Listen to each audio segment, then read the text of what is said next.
Hey guys, with everything that's going on with the coronavirus, I figured I would do this video on 5 lifestyle activities that cripple the immune system. And of course, you can always check out a video I did about a week ago on the coronavirus as well, specifically into that.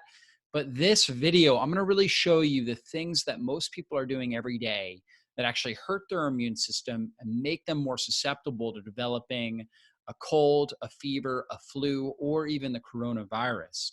And so as we look at this, obviously the coronavirus is, being talked about a lot in the media. They're shutting down everything that's going on at the moment. The coronavirus is not much different than, your fever, flu, cold, MERS, SARS, everything else that we've had. The death rate is really high in the elderly, and unfortunately, the elderly people die of the flu every single year. Common colds kill the elderly. So the immunocompromised are the people that are at great risk. However, none of us want to be sick. None of us want to have flu-like symptoms and have to go through that sort of uncomfortable experience. And obviously, we also definitely want to protect our elderly. We want to protect our immunocompromised. So that's what I'm going to be going through in this presentation here. And so what we have to understand is that our immune system is a muscle.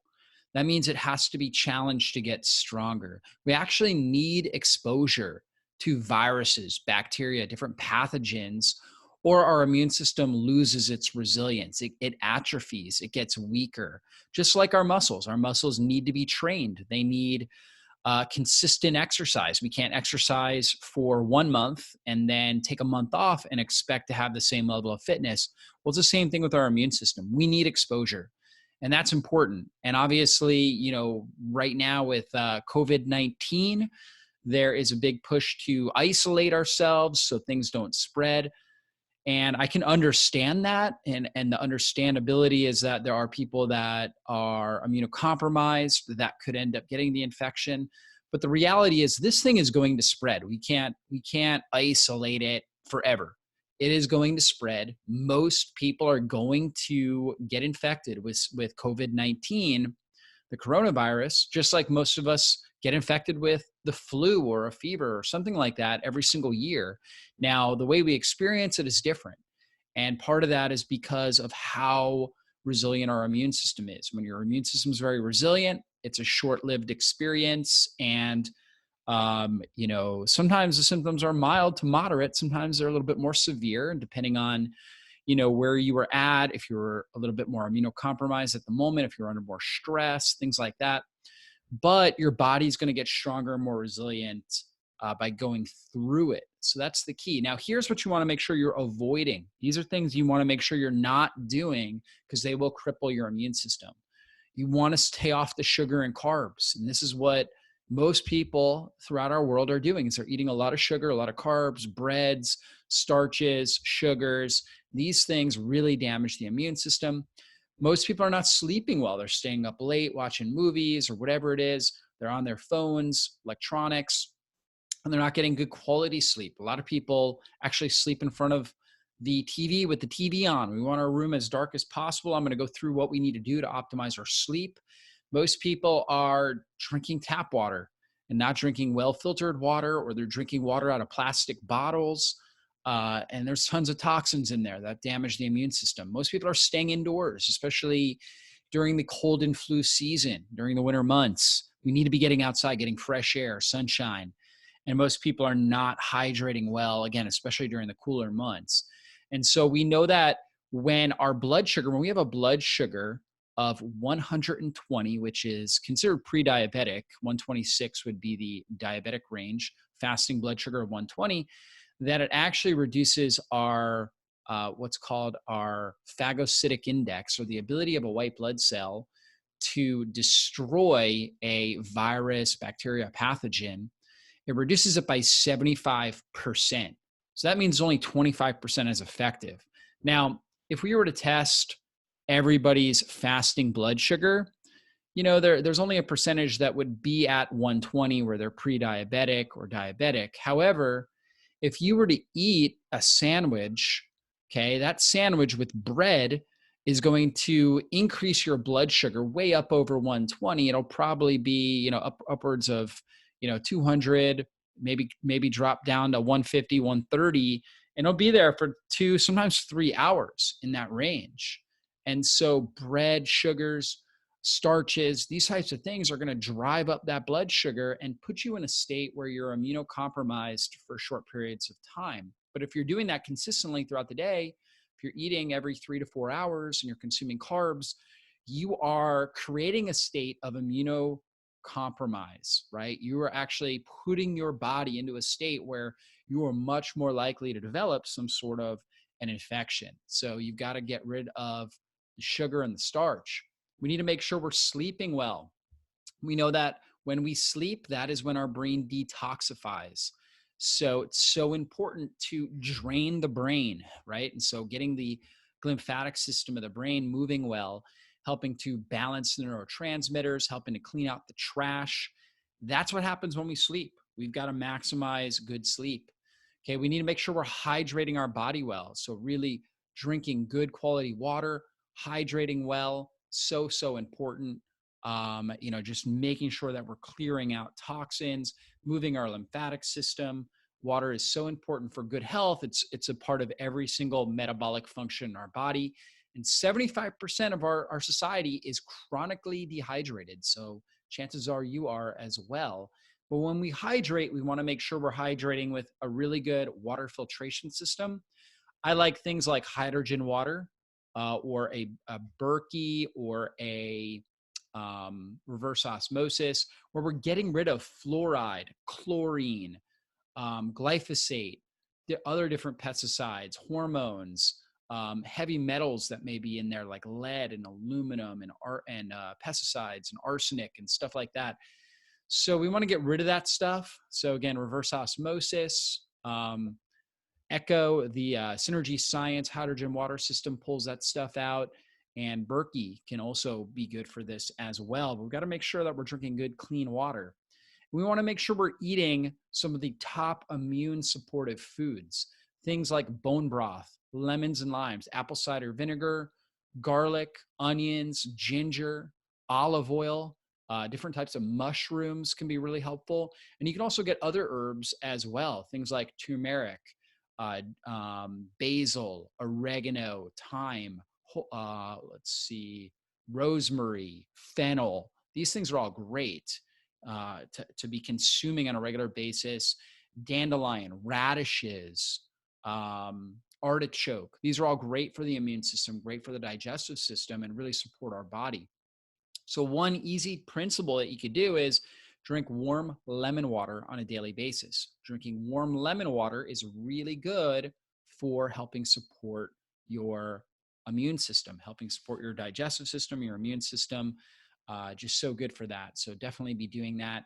We want to make sure that we're moving our body really well. So making sure we're moving. Now, there's a difference between moving and exercise. Exercise is something that gets our heart rate up at a high level. So it would be resistance training or high intensity interval training. Movement is something very light and easy on the body. So just walking around, doing a light activity is so important for your immune system. But then also bouts of regular exercise, also very, very important for your immune function. And then we want to be in a state of gratitude. We want to really be focusing on giving thanks, being grateful, loving other people, serving people. This is one of the best things we can do for our immune system. People who are grateful have much greater, they have higher amounts of T helper cells, which help balance the immune system, and they have much more effective immune response. So demonstrating compassion and empathy, and being satisfied and always looking on the bright side is very important for keeping your body healthy and strong. Now, tips for a great night's sleep. I like to keep my room really cool. I typically turn the air conditioning on to 65 degrees and have an overhead fan on high. So sometimes the room will get down to 63, 62 degrees sometimes. When I'm under my covers and I sleep great in a really cool room, keep your room as dark as possible. Make sure that you don't have any ambient light coming in. And also, to add to that, adding a sleep mask is really helpful too.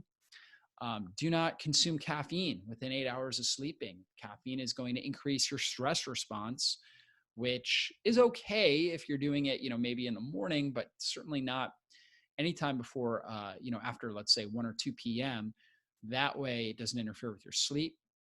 Do your best not to eat within 3 hours of sleeping. That allows your digestive system to go to work and process the food that came in before you actually fall asleep. And that way your body can focus not on digestion while you're sleeping, but on healing and repair. Make sure during the day you're doing your best to get sun exposure. If it's the sun is out, try to get some level, 10 to 15 minutes of sun exposure. That helps set your circadian rhythm, helps you sleep more effectively. You want to exercise like we talked about, but not too late at night. You want to avoid bright light after sunset, and you want to wind down after 9 p.m. So many people have goals after 9 p.m. I talk to a lot of people and they're like, yeah, I'm doing the laundry, or I am making a list for, grocery shopping tomorrow. Not good idea. After 9 p.m., you want to wind down. You want to be doing very relaxing things, maybe a casual conversation with a spouse or loved one, maybe reading a book. Dim your lights. So make sure you've got, all your lights dimmed. Maybe you're taking a bath, like an Epsom salt bath or a mineral bath or something like that. Maybe listening to some light worship music or classical music, something that's very, very calming on your body. Okay, that's really what you want to be doing. And that will help you wind down and be able to sleep more effectively. So I always think that, the more sleep you can get before midnight, the better. Every hour of sleep you get before midnight is equivalent to 3 hours of the regenerative capacity of sleep after midnight. So I'm a huge fan of trying to be in bed by 10 p.m. I think that's realistic for a lot of people, certainly not everybody based on their work schedules, but trying to be in bed by 10 p.m., you're going to get better quality sleep, sleeping from, let's say, 10 to 6 a.m. than you would if you were to sleep, from midnight to 8 a.m., right? So from 10 p.m. to 6 a.m.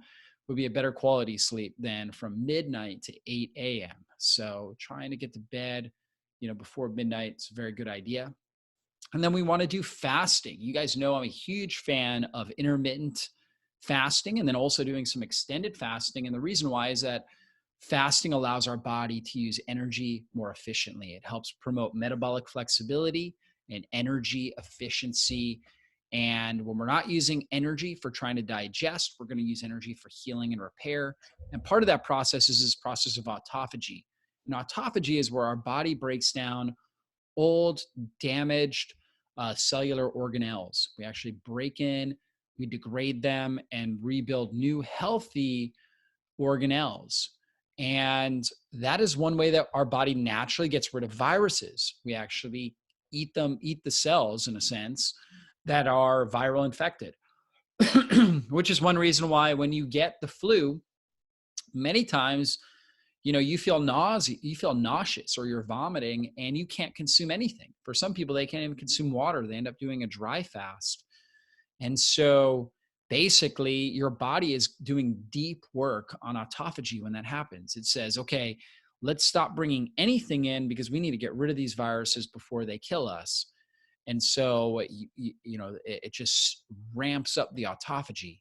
And so you can get some intentional autophagy on a regular basis by practicing intermittent fasting, where you do something like, not consuming food for 16 hours, 16 to 18 hours, and consuming your food in a 6 to 8 hour eating window, like 12 p.m., maybe your first meal, and your second meal maybe at like 5 or 6. Okay, that would be an example of intermittent fasting. And that really drives down your blood sugar and your insulin levels, which allows your immune system to function significantly better and allows your body to go through this process of autophagy where you're breaking down these older damaged cells and viral infected cells. And you can also do extended fasting too, where you might do like a 3 to 5 day fast or a partial fast, especially if you're not feeling good. A lot of people do bone broth fasts when they're not feeling well, where you're consuming less than 40% of your normal calorie load. So most people need about 2,000 calories on average a day. And so in a partial fast, you're consuming, certainly under 50%, so under 1,000, maybe even under 800. So you could do like a green juice fast or a bone broth fast or something along those lines, or like even a super stew fast and just not consume as much nutrients. And that will really help your body heal as well. And also, if you're just, concerned, so it's always good to have an awareness of when you may be immune susceptible. Let's say you didn't sleep well the night before, you've been under a lot of stress, the weather hasn't been good. These types of, when we have a big weather change, or if you're under extra stress with your work or your relationships, or you just for whatever reason didn't sleep well, maybe one of your children woke up in the middle of the night, whatever it was, that next day you're going to be immune compromised, and you may even be immune compromised for the next few days. So these are times when it's good to dial down some of the calories to stimulate a little bit more of the autophagy, so you can keep your body strong and healthy, get that blood sugar down, the insulin down, and allow your immune system to really clean up and make sure you don't get ill. So really using the power of fasting, I think, is so important. I'm also a big fan of essential oils. We diffuse them in our house, and there are many that you can use.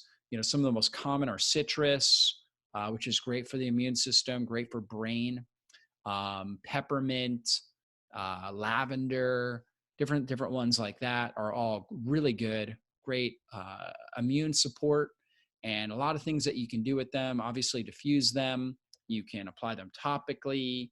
You can inhale them as well. And there are supplements that you can take that utilize essential oils that are encapsulated in an enteric coated capsule as well.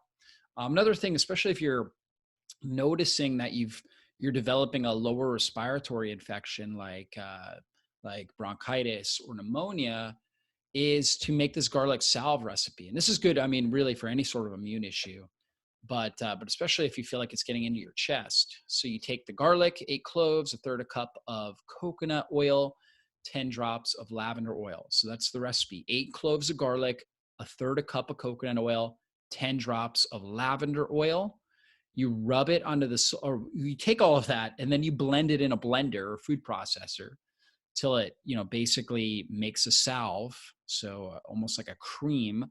And then you rub it onto the soles of your feet. Okay. And that's going to get into your bloodstream. You can also put it, I mean, that's probably the most benign area. You can also put it in places, for example, underneath in your armpits, for example. That's another spot that helps get into the bloodstream. But you can rub it on the soles of your feet. You put socks on to help hold the salve in place. You also can rub it on your chest, kind of directly in the area where you're feeling the infection. And then you repeat that every 2 to 3 hours until your condition improves. Also taking vitamin C. Vitamin C is obviously one of the best things for the immune system. White blood cells really depend on it. They're so dependent on vitamin C. They need it for all their activity. And we need to make sure we're supporting it. So I recommend, as a prevention approach, taking 1 to 2 grams twice a day. If you're feeling, on a regular basis, you could take 500 milligrams a day and do great. But if you're feeling like, okay, there's something going around like COVID-19 or the flu, people are getting it around me, I'm going to take 1 to 2 grams twice a day. And if you're not feeling well, you can also take, just really super high dose, 3 to 5 grams 3 to 5 times a day until bowel tolerance, meaning that you're going to get a loose stool when you take too much vitamin C. Up until that point, your body's still loading it. So you can take it to bowel tolerance and then start backing down. And that can be really helpful for the immune system. Taking some sort of like a liposomal vitamin C or a vitamin C buffered with bioflavonoids is a really good approach. Those are two of the best forms of vitamin C. So those are ones that you want to look for. There's also micellized vitamin C as well that can be really good. Now, zinc, certainly many people out there are deficient in zinc, and zinc is so important for good immune health. So we want to make sure we're supplementing with zinc as well if you want to prevent a viral infection. Zinc, taking an extra 20 to maybe 40 milligrams of zinc can be really helpful for reducing any sort of viral infection. And I like a zinc glycinate or bisglycinate, which is zinc with chelated to the amino acid glycine. And glycine is really good for liver detoxification and immune function. And it absorbs better in the system when zinc is chelated to an amino acid like glycine. So taking some extra zinc can be really, really helpful. And I've seen that work for a lot of people when it comes to preventing and also reducing the severity of viral infections and getting over viral infections as well. So again, taking an extra 20 to 40 milligrams of zinc every day. And if you're symptomatic, bumping that up to maybe 100 milligrams can be really powerful. And then vitamin D. Most people are deficient in vitamin D. So I'm a big fan of taking at least 1,000 IUs of vitamin D per 25 pounds of body weight. So for somebody like myself, 160 pounds, it's going to be roughly 5 to 6,000 international units a day. Okay. Now that's for prevention, right? But if I am sick, I might jump that up to 50 to 100,000 international units for 2 to 3 days to really just give my immune system, a hand, right? To really help support it. Because vitamin D is just so important for T helper cell activity, just really helping Th1 and Th2 arms of the immune system to function better and more effectively. So hopefully you guys got a lot out of this video. Hopefully it's been really helpful. These are all things that we want to be doing to help prevent against COVID-19 from, infecting us and our family. And really, common cold, the flu, just about any sort of infection, all these strategies are going to apply. So hopefully I was helpful. Certainly give me a like and hit the bell button as well. Subscribe and hit the bell button if you haven't. That way you get access to all of my notifications on YouTube. So anyways, guys, we'll see you soon. Everybody stay safe, be blessed. I'll be back with a future video. And in the meantime, obviously, take action, take back control of your health, and don't allow the media to scare you. Be blessed.